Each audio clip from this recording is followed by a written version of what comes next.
Bismillahirrahmanirrahim. So one clarification, I started off as a school teacher, and so by all means, please don't wait until the end. If there's a question that comes to you, pause me there in the moment so that we can address it. And second disclaimer, I have been known in this community for 7 years as the principal of Fatih Academy. And the subject of what I'm going to speak about today is women leading American Islamic schools. I want to be very clear, this is not a presentation of Fatih Academy, nor is it a presentation of Amaarah being principal at Fatih Academy. In research, specifically social science research, there's a term called native researcher.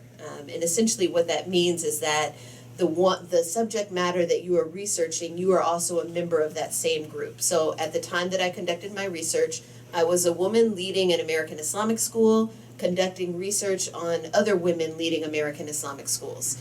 And what we understand about native research is that it can inform your research so that your topic is more precise and more accurate to what you're studying, but it also can expose biases in the research process. And we can talk about that as we go through. But I do want to make it very clear, this is the subject of my research and not a lesson on Amaarah's personal biography. So the title is A Gendered Interpretation of the Roles and Responsibilities of Women Leading American Islamic Schools. It's a mouthful there, but essentially what I was trying to accomplish through this study is a gendered understanding of educational leadership and focusing on American Islamic schools as the center of the research study. So let's just jump right into it because time is short for us. So this is a quote that I really enjoyed because it helped to motivate and focus my research. It says, while studying women is not new, studying them from the perspective of their own experiences so that women can understand themselves and the world can claim virtually no history at all. And yet this was written in 1987. So what I'm going to present to you this late afternoon, early evening, is a piece of feminist research. And the definition of feminist research is that we are going to be speaking about women. We're going to be using women as the measure upon which we're measuring these women's experiences. We are not going to be comparing the women to men who are leading American Islamic schools. And we're not going to be comparing these women's experiences to some other research study out there about school leadership in American Islamic schools and see if these women fit that same protocol. So we're looking at one group and we're using that group to describe their own voices, their own reflections, and we analyze them from the context from which they come. So all research projects need to start with a question, and I want to share with you my research question and why these words were particularly important for me to put in this manner. The research question is that, how do women leading American Islamic schools describe their roles and responsibilities? The first word in there, how, is very important to my study because what I was looking at is not just what are these women's roles, what are their responsibilities, but how do they describe them? Because the manner in which they describe their roles and responsibilities leads you to understand their leadership context in a different manner. I did focus on women and only women and not women opposed to men or women opposite of men. This is a study focused on women. Leading American Islamic schools. There are Islamic schools throughout the globe, but I focus solely on schools that are in America. This is a very unique context that we have here in America, a very unique time that we're in, and the role of Islamic schools in a country like America is very different than an Islamic school in another country. So this research is solely centered here in America. I'm looking at how they describe their roles and responsibilities. So I did not go out and observe these women in the field. I didn't talk to their supervisors, nor did I talk to their subordinates. This is a research study on their descriptions of their roles that they played in the school and the responsibilities that they accept when they're performing their leadership practices in the school. And so this is the research question that drove the study. I'd like to start by painting a very brief picture of the literature that is already in existence on this topic of American Islamic school leadership and women leading American Islamic school leadership. So let's start at the top there where it says sites of international research. Two of the first researchers to really take a look at American Islamic schools are named Mary and Dreesen, two gentlemen that are from Northern Europe. They published their latest research in 2005. Essentially what they were doing in the 1990s and the early 2000s is looking at American Islamic schools as institutions. In their findings, they were able to describe that American Islamic schools are decentralized. There's no central authority of Islamic schools in this country. They're all independent organizations. They describe the financial stress that seems to be pervasive throughout our American Islamic schools. They talked about these unique relationships that parents have in the schools, often complicated relationships that they have in the American Islamic schools. And they talked about a major goal of Islamic schools was to obtain accreditation. Go back to the 1990s, this was a large goal and a marking point for Islamic schools. And they also talked about Islamic schools wanting to develop their own curricula, and this debate that schools seem to be having internally as to whether they were going to adopt the local district curricula or state curricula, or whether they were going to create their own based on their community's understanding of Islamic education. So essentially, Mary and Dreesen, they opened up this discussion of empirical research in American Islamic schools. Moving down is a woman named Shah. She's now in London. She's of Southeast Asian descent. She has published research on women leading Islamic schools. Primarily her research is centered in Pakistan. She's done some wonderful work interviewing Pakistani women school leaders and the people who work with these women, and being able to describe what are their experiences leading Islamic schools in Pakistan. A lot of the way that she set up her research helped to inform what I was seeking to do here in my study. Once moving to London, I see that she started doing some publication of research of leadership in Great Britain, but still she is not involved in research projects that are here in America. The third researcher there, Rehani, he focused his research in Indonesia. So we're looking at him producing studies on the leaders of schools in Indonesia. We have a majority Muslim country, but unfortunately most of his studies, they don't get into women leadership. His participants are largely men, and a very limited study on what they're experiencing in Indonesia. So there's not much literature that is in existence that is looking at leadership practices within America. We have two other studies that gave us great historical overviews of schools. Rashid and Muhammad published a study in 1992, which is seen as a seminal study looking at the history of Islamic schools in America, going back to the 1930s with the Nation of Islam, the Claire Muhammad School Movement, the University of Islam School Movement, moving through the 1960s up through the 1980s is about where their research ends. Dr. Hakim Rashid is still teaching education at Howard University, and he still publishes research in the field of Islamic education. The second authors, Niozov and Mimin, published a study recently looking at Islamic education through the ages. They go back to the time of the Prophet ﷺ and trace it up until modern times. What has informed Islamic education, go back to our great imams, the madrasas period, colonial times, going all through the ages as a historical overview of Islamic education. The author named Mimin, you may recognize him as one of the founders of the Islamic Teacher Education Project, ITEP. He's doing a lot of work in Islamic schools in this country and abroad. But again, when you look at the literature, it does not focus on the leaders of American Islamic schools, nor does it come close to focusing on women who are leading American Islamic schools. So as a researcher, what I try and do is find a gap in the research, and I jokingly told a group of scholars once, not only did I find a gap, I found a trench. There's this huge hole of research that needs to be filled so that we can better understand what's going on with leading American Islamic schools, and particularly the experiences of the women. I needed to build a theoretical framework, a way of understanding the data. So consider three interlocking circles. One would be faith-based school leadership. So think about the leaders of Catholic schools, Jewish day schools, Christian schools. There's a way that is needed to lead a faith-based school in this nation. And so I looked at the leadership literature for faith-based school leaders. Then you look at Islamic leadership. Forget schools for just a moment, but just think about leading masjids, leading institutions, leading countries. What does it mean to be an Islamic leader?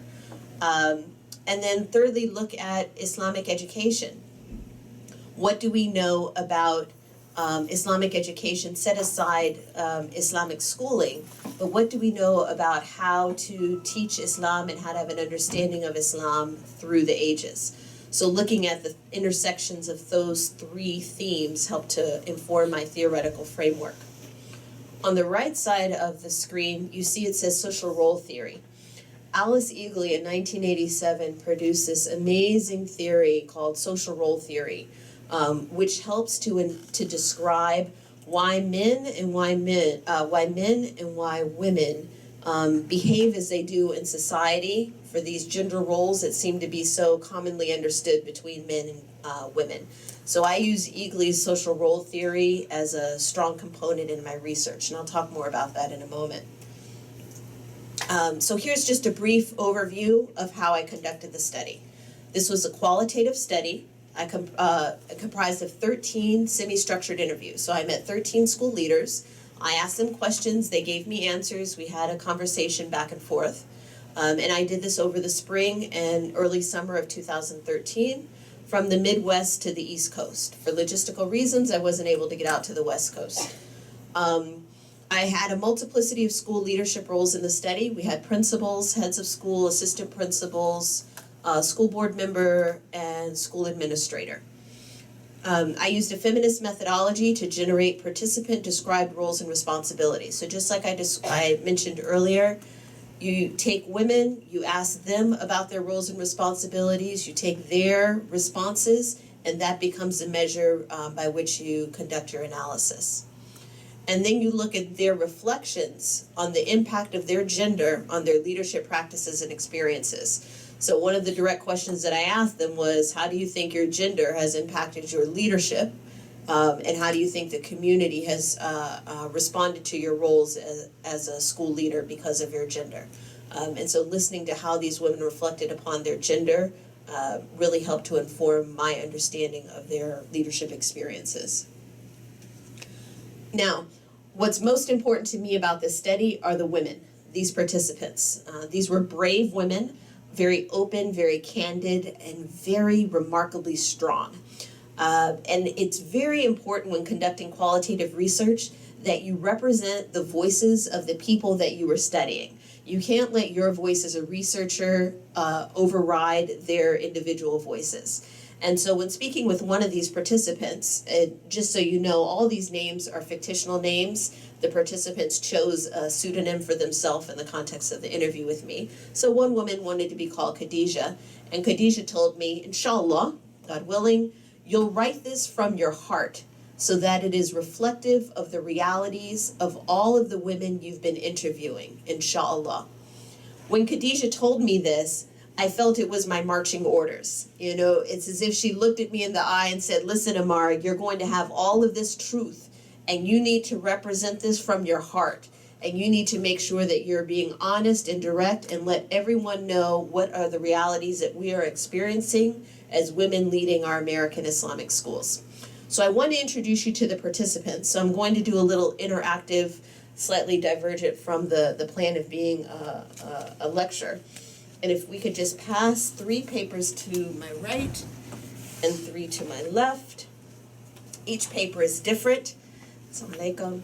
And what I'd like you to do is, whoever is holding a paper, I'd like you to read out loud the name of the participant who's on your paper and read us her description, because I want you all to know who are the women leading our American Islamic schools. So nobody has the same paper.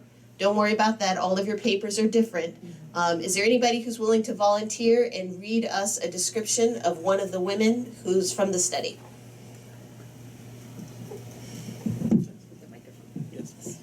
Okay. Khadija B. is a founder and the principal at her school, serving over 11 years in this position. She earned her Master's of Education degree when she changed her career to enter school leadership. As a school founder, she acknowledges that she works hard and is involved in every aspect of the school's functions. She admits that others have tried to offer help and support to ease her administrative load, but she has not found quality assistance to help her become a more effective school leader.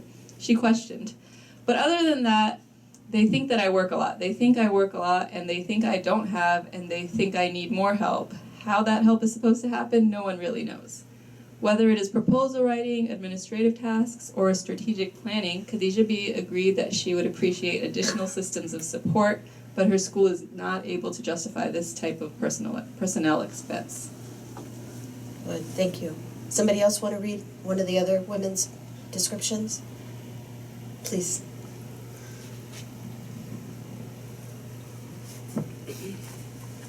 Hafsa Just need to push. Yeah. Yes, that's it.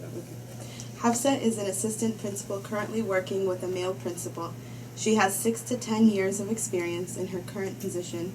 Hafsa described herself as staying busy, supporting each principal that she has worked with over the years. She said that the key to her success has been her full involvement in all aspects of the school's development, including involvement in the local religious community. When reflecting on her professional responsibilities, she said, "Everything, I've done it. I've been involved one way or another. I don't see myself, okay, this is my job and I should just stick with this. It hasn't happened. And I think it's also for me, I'm one of those people. If there's a will, there's a way. I get involved in everything. I don't know if it's a good thing or not." Thank you. Maybe one more person. Read us somebody else's bio. Please.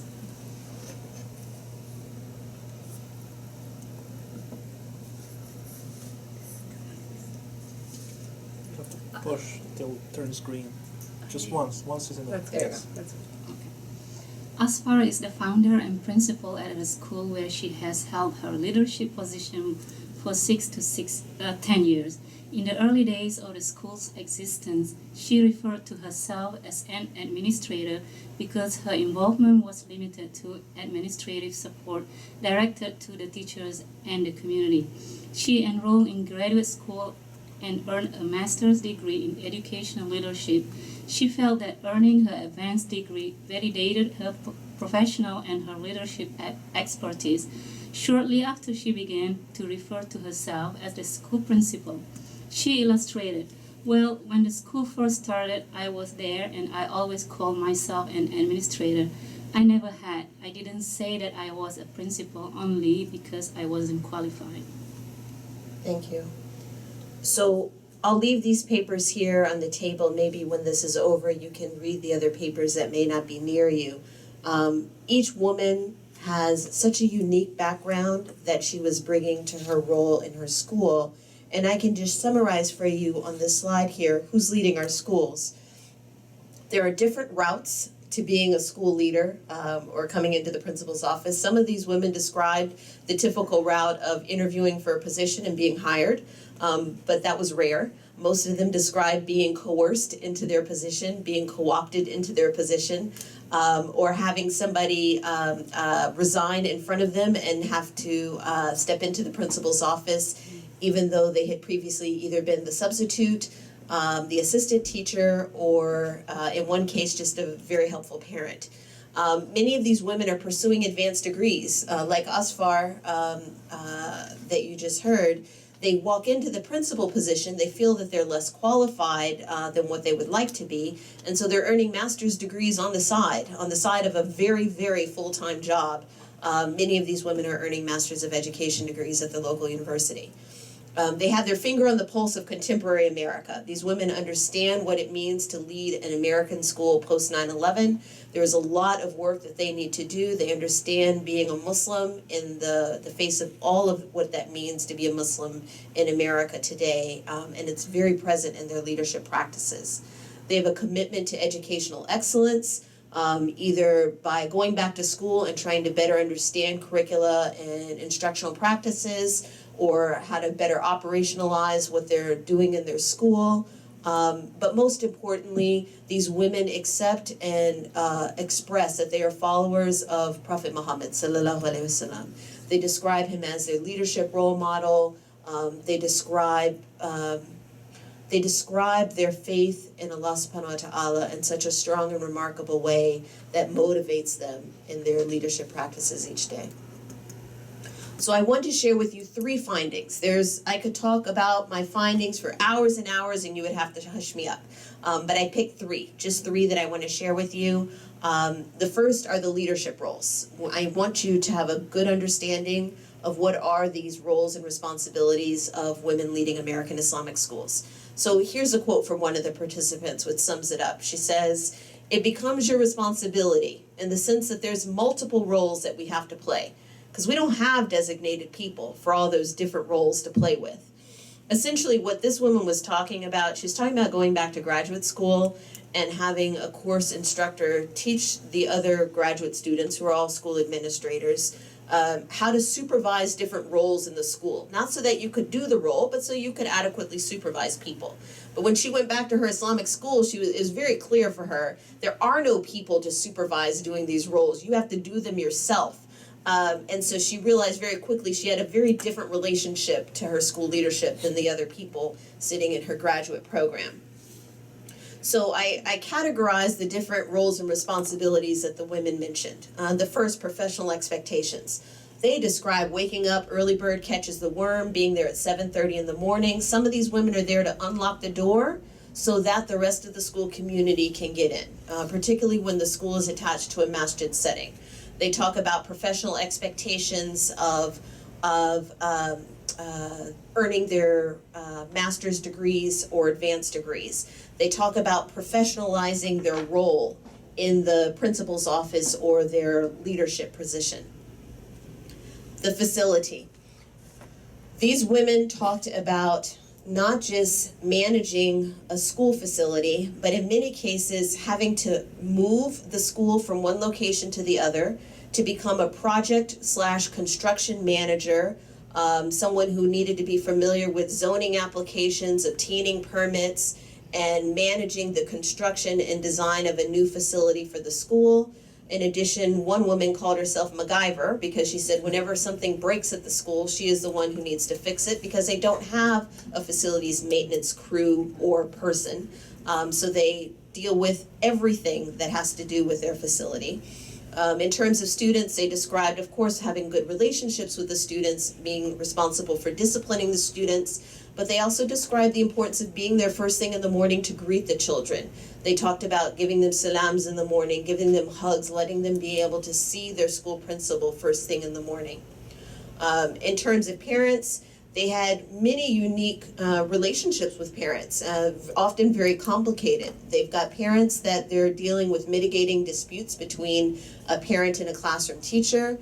They had difficult conversations where they have to explain to a parent why their child needs to obtain services for special education, having to convey disciplinary responses to parents, and then at the same time having parents come to them with confidential matters for their self or their children, their marriage, their family, and having to be a counselor in order to assist the parents in addressing whatever experiences they have. In terms of staff, they're dealing with supervising and administering to the staff members, but also being there to console the staff, to be able to give advice to the staff, and to be able to provide professional development to the staff. From an administrative standpoint, yes, they operate their schools and everything that is involved in operating their schools, but so many of these women described being the front desk receptionist, sometimes on a daily basis, either because the secretary had stepped away from the desk or the secretary was absent, or because that was just a part of their responsibility to be a front desk reception as well as the school administrator and leader. Fiscal responsibilities, there are women who were doing the accounts payable, the accounts receivable, processing the payroll, taking care of the budget, collecting the tuition, dispersing the scholarships, and managing so many of the fiscal responsibilities of the school. With regard to the school board, they're navigating the school board, having to manage the school board, often teach the school board issues of education. So many of them describe being involved in school boards that are predominantly male, predominantly people in science and technology with no background in education. People who are consistently pulling on them for special favors for their own children or people related to them or people who they're friends with. And this pulls on them in a way that they described as anxiety producing and very stressful.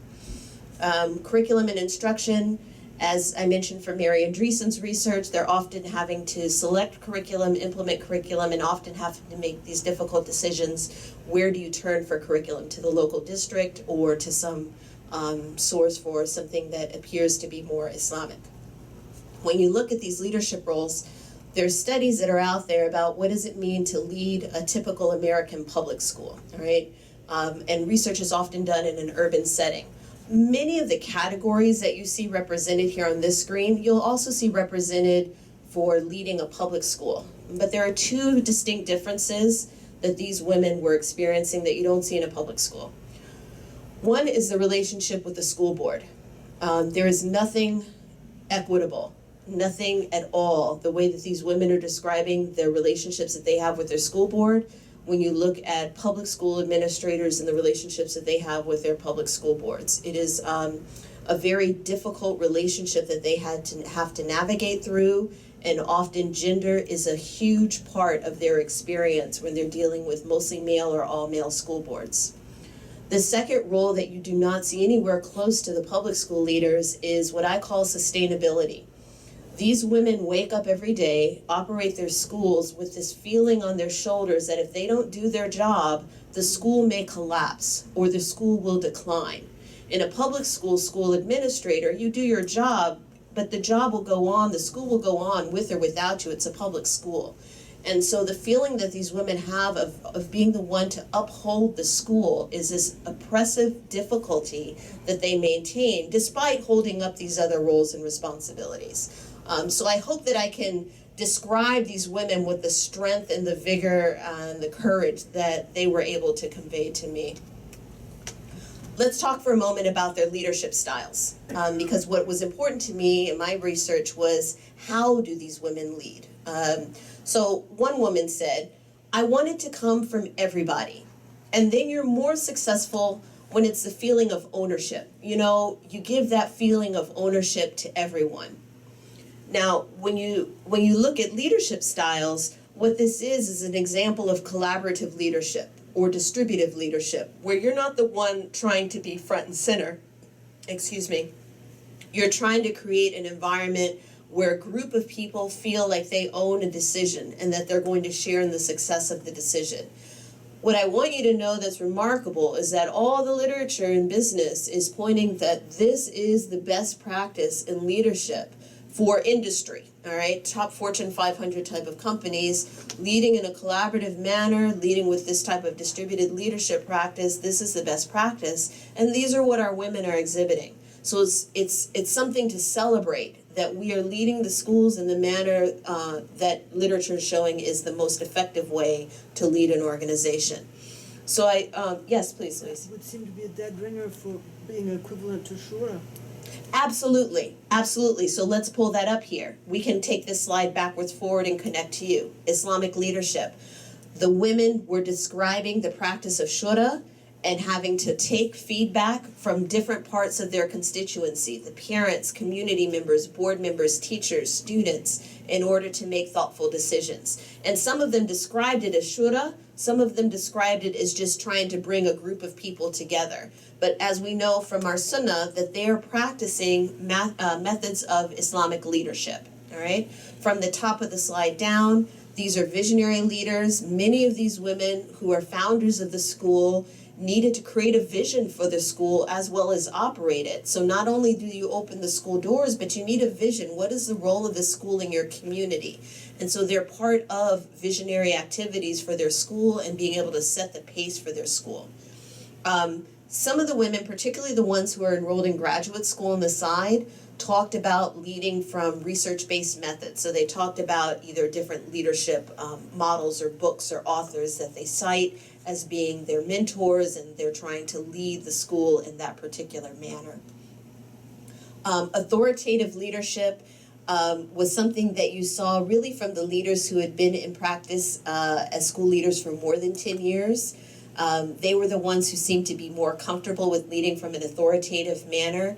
Essentially, this means you're moving forward with the organization because there's something you feel that is good for the organization, and oftentimes you may be leading in this direction without the support of the people around you, maybe without the support of the board or without the support of some of your constituencies. One woman told a story about it was a drug and alcohol issue that had come into her school, and the way that she solved it involved calling in law enforcement and implementing severe disciplinary responses to the students that were involved.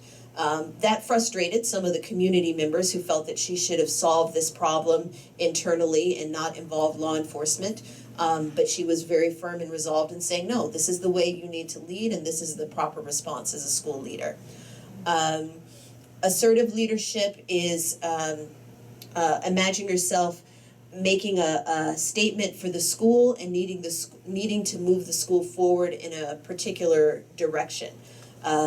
Again, you may be doing this without the support of the people closest to you, but you need to move in this direction because there's something bigger that you're seeking for your particular school community. And an example of this that I would probably want to describe was a woman who was mentioning that there was some misunderstanding that took place between a school board member and a staff member. And the school board member's response was to fire the staff member. So the school board member came to school the next morning and fired the staff member, told the staff member to pack his box and to leave the school. While the school principal is standing there, and she said, you cannot fire him. A, he has not done anything worthy of being fired. B, I'm the principal. I'm the one who bears this responsibility. His response to her was, I'm in charge, I'm the school board, shut up, I can do the same thing to you. So she took an assertive stance of saying, this is my staff member and you will not subject him to this. In either case, it worked out where she resigned from her position by the end of that year. But there are times that you see these women having to be assertive when there are obstacles stacked in front of them. And there are many examples that they gave of collaborative leadership, of forming committees with parents and community members and teachers to make thoughtful decisions for what they needed to do in their schools. So it's exciting to see these range of leadership styles present in these women, but it's remarkable also to see that what they lean towards in terms of collaborative leadership is recognized as industry best practice. And also what you should know is that women tend to lead in a collaborative manner when you look at business industry, gendered understanding of leadership. Do you think the schools can benefit from an umbrella organization? An organization that oversees all the Islamic schools, and they will have more authority to deal with the school board and sometimes the issues, and they can draw the experience for the people, Right. and who know how to run the schools. Right. So my short answer would be no. And the only reason I would say no is because as a larger American community, I don't think we've yet defined what is the role of our Islamic schools in our community. Until we can answer that question with an answer that everybody is satisfied with, any overarching authority that we place over the schools is going to have friction. Because we haven't yet resolved what is the purpose of these schools in our community. Is it to house the children so that they can be segregated from the public school environment, or is it so that we can teach from an Islamic perspective? Is it so that they could memorize Quran? we haven't yet answered these questions as a community. If there's any kind of push toward this idea or no? No. No. No. No. Can I just add to that? Please. So I'm from Massachusetts, and in the New England area, there is an effort right now. There's an organization called New England Council of Islamic Schools, and what they're trying to do is do a similar kind of array, like what you're talking about. But the only thing that they've been able to accomplish to this point is have professional developments together. But they've not been able to collaborate for this reason, because each Islamic school has their own vision that they want to what they want to do for their schools. But this is an effort that is I going believe on. that would be more helpful in that regard, consolidating schools and give them support, because we are dealing with school boards which not all of them are Muslims, and I think that would. I think what would really help is kind of the model of the Catholic schools, Right. where they have like an archdiocese, or they had the archdiocese kind of overlooking. And I think if we can have a model like that, that would support, because there's schools that are well established, and then there are other new beginning schools that need that support that they don't have. Yeah. So a model like that, I think, inshallah, in the future might work. So let me share with you my final finding, and then we can get into teasing out the discussion a bit more. The last was looking at their gender. And so if you remember one of the earlier slides, I talked about social role theory. Alice Eagley, and it's an idea, it's a theory that proposes how men and women behave in social situations or societies. So one of the participants said, so this point is not the women thing as much as it's the difference in culture. So just hold that in your mind for a moment, because what her argument is it's not just the fact that I'm a woman, it's the fact that these people with these different cultural understandings of the role of women, this is what's causing this friction that I'm experiencing in the workplace. So social role theory has these 5 components. And let me briefly talk about these 5 components and how they connect to the schools, and then I promise I'm at the last 2 slides to wrap up. Normative expectations. What is normally assigned to women are, and I want to make sure I use my words correctly, selflessness, a concern for others, and a desire to be one with others. Right? These are the normative expectations that are placed upon women in society. Just in case you're curious, the men are usually assigned agentic characteristics, and theirs are described as self-assertion, self-expansion, and an urge to master. All right? So these are the normative expectations that are assigned to women. What is communally attributed to them, and what the women in my study were able to articulate, is that they're expected to be nurturers and mothers. Many of these women describe their role in the school as that of being the one to nurture and to mother. And they said this from a way of displaying compassion to the children. They said these children need a loving figure, a nurturing figure, a compassionate figure in their life. The staff members that we work with, they need compassion from me as a school leader. And they talked about this role of caring. Even one of the older women that I interviewed described herself as the grandmother of the school. And these nurturing roles are ones that they convey with a sense of pride in this role that they play at the school that produces love and care and comfort for the school around them. Storage of expectations. What this means is, how are these expectations stored in the school? How do people know that these are the roles that women are expected to play? So one place where these roles are stored are in the principal's office. There were several stories that some of the women told of parents who would refuse to have meetings with them because they were a woman. Either meetings about their children and their children's performance in the classroom, And what they would do to convey that they did not want to participate in these meetings is they would either turn their back to the woman or lower their head and not look towards her or not respond to her questions. One of the women even said, listen, brother, I know that you may be trying to be modest here and lowering your gaze, but we need to have a conversation to discuss your son and the behavior of your son in the class. There is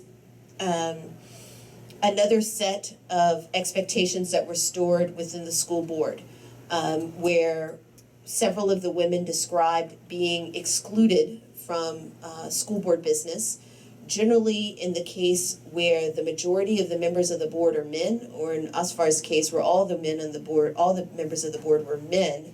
They would begin board level conversations after prayer or in social events.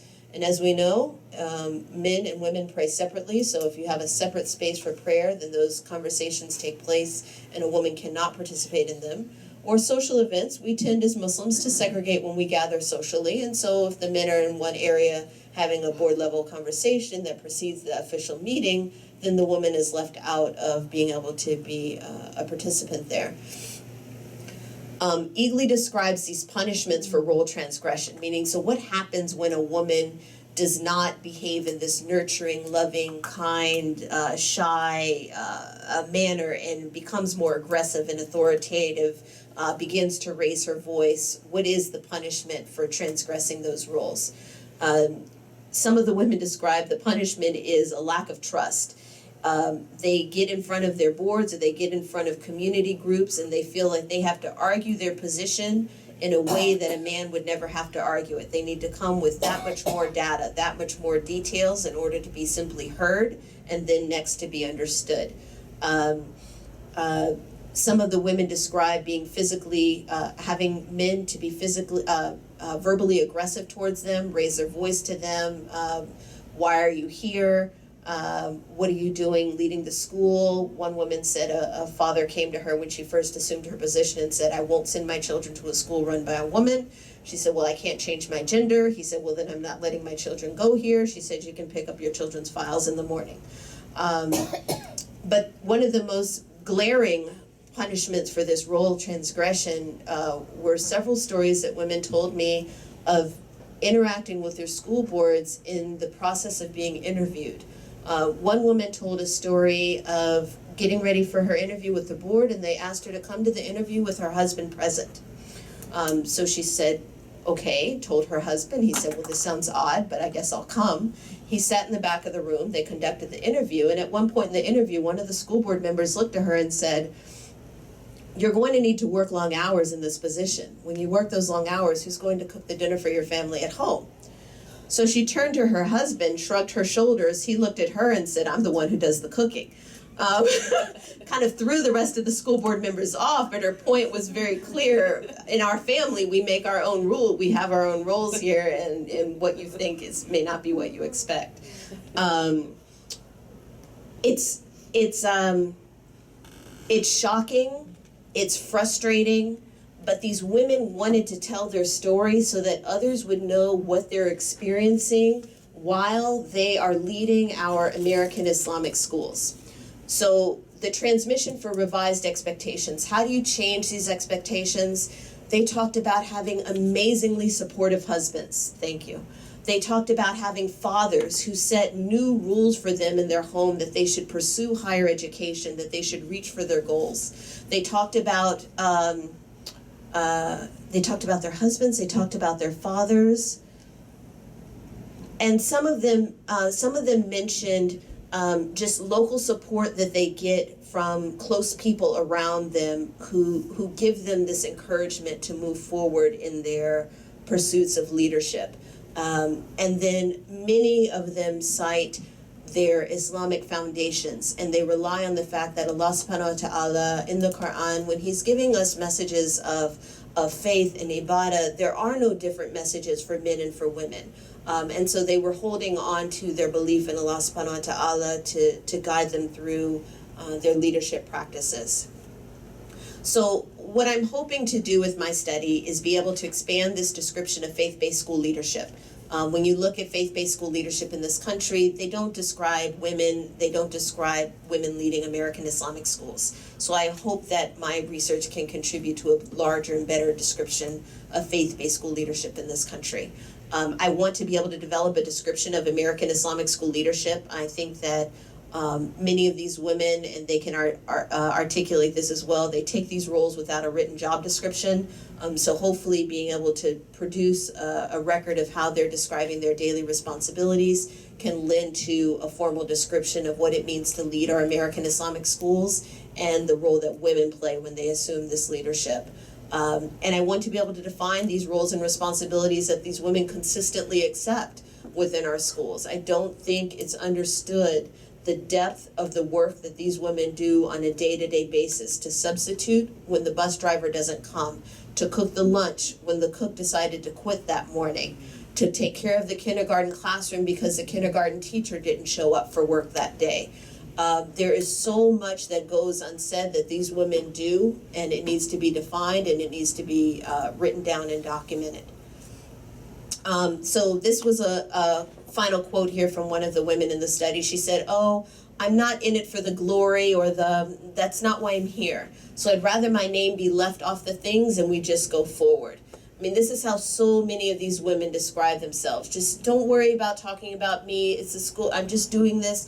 Allah has asked me to do this. Don't worry about writing down what I'm doing. It just needs to go on without me.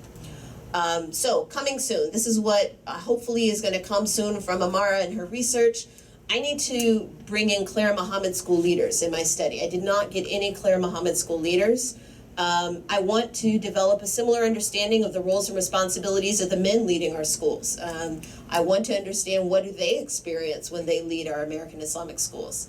And I want to explore how transformative leadership and collaborative leadership practices within our school sites can be extended to other faith-based school sites, because I think we share a lot in our ability to be faith-based school leaders with the Catholic school leaders and the Jewish day school leaders. But thank you. Thank you for allowing me to try and collapse a lot of what I'm very passionate with in this short period of time. So please, questions. Thank you very much, Dr. Amaarah.